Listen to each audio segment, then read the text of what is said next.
কিরে ভাই, তুই কি বাঙালির ব্যবসা শুরু করলি নাকি?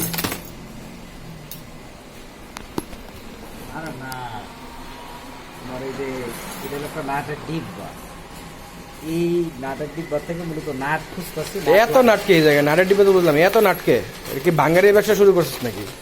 এই যে নাট, এত নাট হিসাব করো তাহলে কত প্রকারের নাট খালি আমাদের ঘরে। তাহলে কি পরিমাণ সার্ভিস করা লাগে, এটা সব সার্ভিস সার্ভিস করে কালেক্ট করা হয়েছে না? সার্ভিস করে সব কালেক্ট করা। তাহলে তো মোটামুটি কাজ বাজ ভালোই হয় না?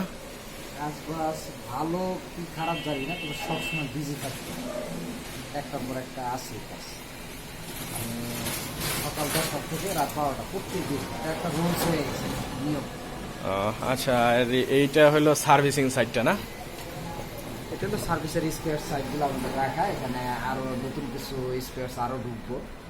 টোটাল কথা হোলসেলের জন্য যে আমাদের যে একটা সিস্টেম, এটা আমরা করতে যাচ্ছি। কারণ অনেক দূর দূরান্ত থেকে অনেক মানুষ আসে, তো আসলে সবাই বিশেষ করে অনেক ভালো ভালো পার্টস আশা করে আমাদের কাছ থেকে। আচ্ছা ঠিক আছে, এই চুলা দেখা যায় অবস্থা খুব খারাপ, তো এটা মনে হয় সার্ভিসিং আসছে না?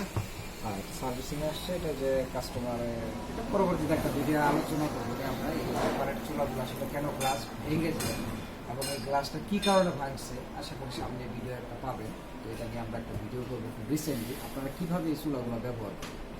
আর বিশেষ করে এই বারের চুলাগুলো সরাসরি আমাদের শোরুম থেকেই ক্রয় করতে পারবেন। আমাদের সেলস এবং সার্ভিস দুইটাই আমাদের অ্যাভেলেবেল। আচ্ছা, ডিস্টার্ব করলাম, কাজ করতে থাক, মাঝে মধ্যে ডিস্টার্ব করবো, সমস্যা নাই। হ্যাঁ, থ্যাংক ইউ। আপনারা সবাই পাশে থাকবেন।